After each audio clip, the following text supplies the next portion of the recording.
Yeah. Full court press. CJ. Yeah. What we talking about? 94 feet, crossover bodies dropping J's up. Players, this elite, your shots on body blocking halftime. We break it down, we gon' call your bluff, it's past time. You recognize, boy, press. We got the heat down in Florida with the keys. Yes, we the best. Magic, we flash with them fans, listen, won't see the best. Show rise from the airwaves like all stars in them stairways. Local rockin', we not stopping, got hot topics like every day. Them trades hit that deadline. My team chasing the big ring. We ball, check that headline. Don't mess it up when you pick teams. The only station giving y'all that info with that real talk. Don't be trying to contest it. Go toe to toe and get wheeled off. We shooting from deeper than that report from the bleachers. If you ain't on your game, then we got something to teach you. Tie your laces up, might get shook up out of them sneakers. That triple threat, bless your eardrum straight out of your speakers. Go from that black top to the hardwood. Locker room to that press day. Got the scoop on them contracts, new prospects and best plays. NBA defined by the grind, in between the lines, full court pressing, finessing, read the signs, what we talk about. Good morning, NBA Nation. This is Danny Thompson with RallyAssociation.com, and this is the January 21st edition of the show. I'm checking with just more live. I know it's been a little bit of time since I've been on the radio station, actually here on Spreaker, Spotify, iTunes, iHeartRadio, every place you can find podcasts. I do apologize. It's been a couple of weeks, but we are back in the saddle again for this wonderful edition. And this is, yesterday was Martin Luther King Day, and there's so many things you can say about Martin Luther King, what he did for the African American community, and this day is just a recognition day of what he accomplished, and there's still so much more to go. And growing up in these times, it's always been difficult, to how do I put it in so many words? It's difficult to see at times how we make progression, but then we take steps going backwards in the progression. And hopefully that, in my lifetime, that we'll be able to see the things that Dr. King had been asking for, the things that he'd been wanting to see, especially his I Got a Dream speech. So there's so much more to that, and that's another podcast for another day on a completely different platform. But last night, the NBA makes Martin Luther King Day kind of like a showcase. 14 games on the schedule yesterday. The majority of the league is playing last night. Clippers and Mavericks will play tonight in the only game on the schedule. But I know 14 games, trying to go over so many different things in 14 different games, it's going to be difficult. So let's talk about some of the things that were the most, eye-opening and interesting things on Monday night. Well, let's start in Boston. The marquee game of the night was the Boston Celtics and LA Lakers. The Celtics and Lakers was, it's always been a rivalry between these two teams. I mean, going back into the 70s, going back to the 60s, 70s, and we all know Lakers Celtics history last night. And the Lakers got back Anthony Davis, and about 3 minutes into the game, Anthony Davis picked up a second foul. The Lakers were starting to take control of the game, the early part, and after that, the Celtics pretty much blew past the Lakers. 139-107 last night at the bank last night. It was basically at the end. The big scene of the game, of course, was Jaylen Brown catching a technical foul because, of course, he dunked on LeBron James. Also, at the same time, statistically wise, the course of stat of the night is Kemba Walker finally beat LeBron James for the first time in his NBA career, including the playoffs. Kemba Walker led team beat LeBron James. He was 0-28 going into this game, with 0-24 in the regular season, of course, in the playoff loss they had back when the Heat had beaten the Bobcats. But at that point, he's never won a game. It was almost getting to the point where it was Sherman Douglas, Michael Jordan all over again. But Kemba Walker had 20 points in the game, leading the Celtics first time in 29 games. Like I said, 139-107. Jaylen Brown had the big posterization dunk. But the real breaking open of the game was the second quarter. In a 3-point game in the first quarter, Jason Tatum scored 13 of his 27 in the second quarter. Spark, I think it was 13 of 27. I think 13 out of the first 17 points the Celtics scored in the second quarter. It was a beatdown at that point. The Celtics led by as many as almost 40 in this game, 34 in the game, and it just wasn't pretty. Like I said, the Lakers, they had a good start. Anthony Davis got in foul trouble. Davis didn't play well. Of course, his first game coming off the injury. Davis only finished with 9 points and 4 rebounds and 4 of 9 shooting. 3 of 7 shooting. LeBron James, 15 points, 13 assists, 7 rebounds. I think he had 7 assists in the first quarter. JaVale McGee had 18 points in 13 minutes. But really, It was a complete beatdown by the Celtics. Rondo had 13 points to return home. Five Celtics in double figures. Marcus Smart did finish with 9, but Tatum's 27, Brown and Walker both had 20. Ennis Canner had 18 and 11 off the bench. Gordon Hayward 16, 5 and 5. 16, 6 and 5 in the game.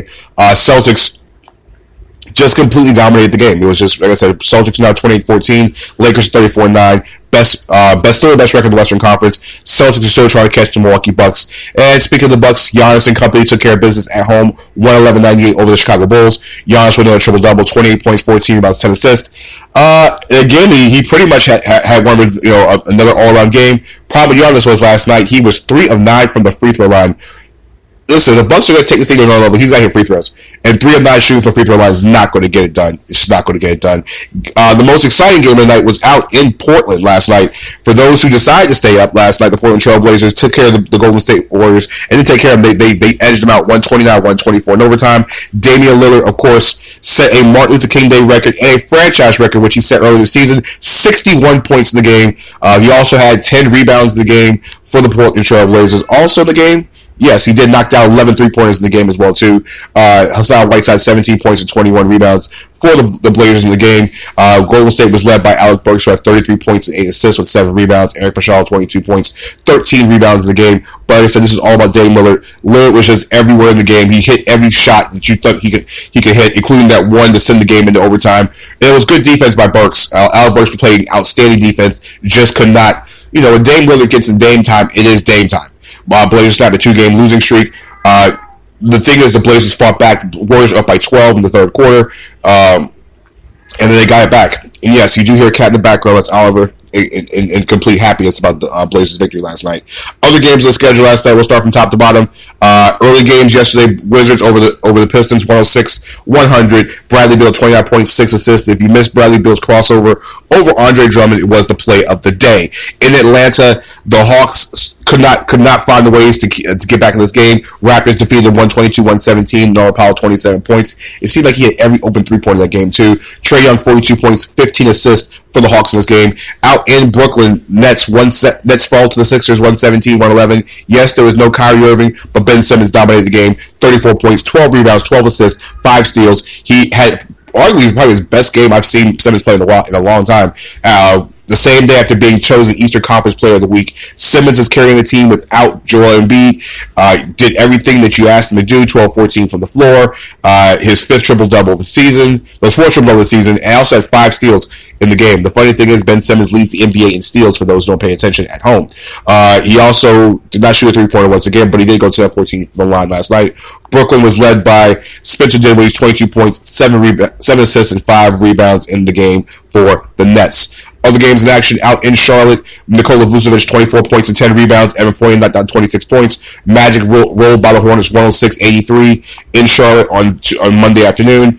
It was pretty much a domination from start to finish from the Hornets, from the Magic, especially starting in the second quarter. Magic led by as many as 26 in the game. Hornets had 11-point lead in the first quarter, and you would think the Hornets were going to take this game away, but a 32-18 run in the second quarter, capped off, like I said, by Vucevic and Evan Fournier combining for 50 points in the game, and even with Evan Fournier not feeling good. That was the big thing. Magic hit 14 three-pointers in the game. Evan Fournier hit 6 more, trying to make his all-star case for the Magic. Magic at 23 and 21-23, finished 3-3 the huge road trip, on the West Coast road trip. Out in Cleveland, Knicks 106-86 over the Cleveland Cavaliers. Julius Randle and Markieff Morris both scored 19 points in the game. For the Knicks, Knicks took care of business without R.J. Barrett in the lineup once again. 2 of the worst teams in the NBA basically just were bad. Both teams are 12-32, but just ahead of the Atlanta Hawks in the game. Knicks had lost 7 of 8 and 9 coming in. Cavs had lost 5 in a row, 10-12. Now they lost 6 in a row.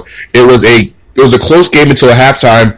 Knicks were down by 1. Third quarter was huge for the Knicks. They outscored them 30-13. It was a big stretch in the third quarter, and the Cavs are bad. The Knicks are bad. I mean, the Cavs shot 34% in the game. Somebody had to lose, and really, John Beilein said his team was gassed after a quick turnaround. It just wasn't one of those games. Knicks got a bunch of guys that Last night contributed to the game. 6 guys in double figures. Even got 12 points from Bobby Portis and Damian Dotson off the bench as well, too, in the victory. Like I said, Knicks had 6 players in double figures. Cavs were led by Tristan Thompson, 13 points and 22 rebounds. Game high 17 for Colin Sexton for the Cavs in the loss as well. Out in Miami, Kendrick Nunn's 25 points, 7 rebounds in the game. Lead the Miami Heat over the Sacramento Kings 118-113 in a thriller in overtime out in American Airlines Arena down there. And here's the crazy part.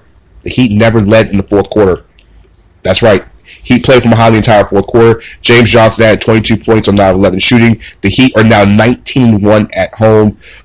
The Heat got contributions from pretty much a bunch of different players. Like I said, the Nunn's 25, Johnson had 22. You had 16 and 11 from Bam Adebayo, had 18 Goran Dragic. And the Heat won this game without Jimmy Butler being in the lineup. Duncan Robinson knocked down 12 points, including was 4 3-pointers in the game from him. Sacramento was led by Bjelica at 22 points and 6 rebounds. Marvin Bagley back in the lineup, 15 points, 15 rebounds. Buddy Hield knocked down 20 points as returned down back into Miami. But this was really about the Heat keeping control of the game, and really the big play at the end of the game was they couldn't find rim protection for Bam Adebayo. Dragic had the ball with 0.8 of a second left in the game, threw the ball up, and Adebayo basically caught the lob, sent the game to overtime, and at that point, Miami took the game over overtime because Adebayo scored the first 4 points and pretty much ended it. Heat are 19-1 at home again in the process of trying to catch the Eastern Conference's second best team, which is the Boston Celtics. They're now 30-13. Kings are 15-28 on the season. Out in Houston, James Harden was just atrocious from the three-point line, and Chris Paul leads his Thunder back to his own stomping grounds, 112-107 over the Houston Rockets.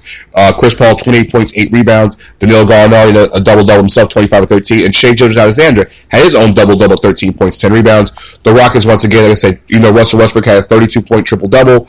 Harden finished the game with 29, 9, and 6, but he shot 9, 29 from 4 from the floor and 1 for 17 from the three-point line.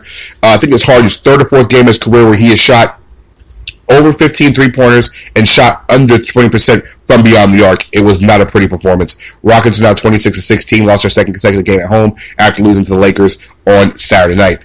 Out in Memphis, the Memphis Grizzlies could not win at home on Martin Luther King Day as they lose to the New Orleans Pelicans 126-116. The Pelicans are flying high in the division, in the Western Conference right now, and the good news is they get Zion back on Wednesday for a huge matchup with the San Antonio Spurs at home. Big game from Jrue Holiday, 36 points in the game. Memphis' winning streak was snapped at home. They had won 7 straight games in that game. Holiday's first game back on the lineup since January 4th. 12-18 from the floor, 7 3-pointers knocked out of the game. Brandon Ingram had 25 points also for the Pelicans in the game. Pelicans knocked out a franchise record 21 3-pointers. It was almost everybody with the exception of Nickeil Alexander-Walker, who took a 3-pointer, made a 3-pointer in the game. Yes, everybody who took one made one, because Jackson Hayes didn't take one at all in the game. Memphis was led by John Morant, led by Dylan Brooks at 31 points, 9 rebounds. John Morant, 16 points, 9 assists. He shot 5-14 for the floor. Jaren Jackson, 19 points in the game. But this is huge. The Pelicans are playing some really, really good basketball of late. They're getting themselves right back in the playoff chase right now, because remember, the Western Conference is a playoff chase right now that's getting more and more interesting by the minute, because with the victory, the Pels are now 3.5 games out of the final playoff spot, and guess what? They get Zion Williamson back, and when you get a guy like Zion back, that's going to make a huge difference. 6-4 in the last 10 games for the Pelicans during their stretch of games, with Zion returning to the floor on Wednesday night. We'll get into more of that later on this week. Nuggets 107-100 over the Minnesota Timberwolves. The Nuggets missing 3 key starters, but doesn't matter. Michael Porter Jr., 20 points and 14 rebounds off the bench. Michael Porter is starting to find his rhythm, starting to find his game, and starting to show why a lot of people thought he was the best player in the collegiate class when he came out, only with a back issue. He did all this damage with also 4 assists in 29 minutes off the bench. Once again, the Nuggets are missing Jamal Murray. They're missing Jamal Murray was not in the lineup, as well as guys like Paul Millsap and Will Barton, who all were all out due to injury. Nuggets were shorthanded, but listen, Nikola Jokic outplayed Karl Anthony Towns. They got 19 points from Jerry Grant. And like I said, just big efforts from everybody else. I'm sorry, Will Barton did play in the game. He had 18 points in the game, but the Nuggets are missing 3 key guys out of their rotation. Gary Harris was out. And so the team was playing back-to-back. So it was a good game for the Nuggets last night. Nuggets had 20 points and 14 rebounds for Michael Porter, second double-double in 3 games. Timberwolves led by 28 points from Karl-Anthony Towns in the effort. Final game of the night, 2 more games left of the schedule. Spurs 120-118 over the Phoenix Suns. DeMar DeRozan completely filled the stat sheet, 19 points, 9 rebounds, 18 points, 9 rebounds, 9 assists in the game. Brent Forbes had a huge first half in the game, hit 7 first-half three-pointers, and the Spurs were able to hold on. The bad part is the Suns were down by 20. The Spurs put a 20-point lead in the final few minutes before the Suns were able to hold the Suns. Huge game for Forbes.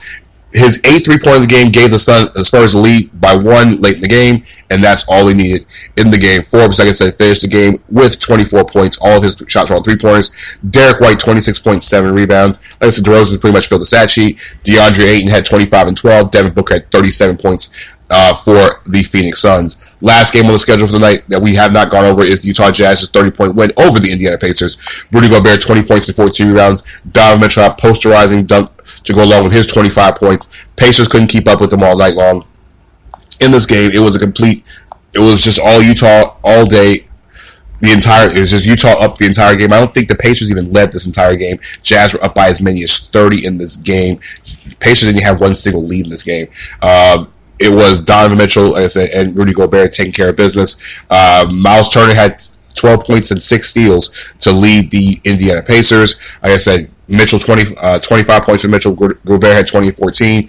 Mike Conley Jr. returned back to the lineup, had 14 points off the bench for the Jazz. So, big night around the NBA, but of course, the stud of the night, of course, would be Damian Lillard, 61 points. Anytime he scores 61 in the game, grabbed 10 rebounds, knocked out 11 three-pointers, you are the stud of the night. Other guys that we want to give credit to on the night, Jason Tatum had 27 points in the Celtics victory. Giannis with another triple-double. You got to give Drew Holiday's 36 points in his effort. In the victory, Ben Simmons had a triple-double in his effort. So many guys had big efforts. And then the game site is the only one game on the schedule. LA Clippers, Dallas Mavericks will be on NBA TV. This will be entertaining. 8:30, Luka Doncic against the Clippers. Can the Mavericks somehow get themselves within one game of the second spot in the Western Conference? We will soon find out. So, follow me on Twitter at DannyDA Thompson, number 3 Thompson on Twitter, as well as RoundingAssociation.com and Rounding Association's website. So, catch you guys tomorrow for Rounding Association. Peace.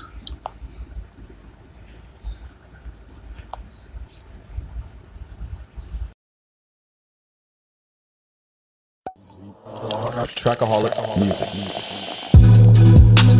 Go for life.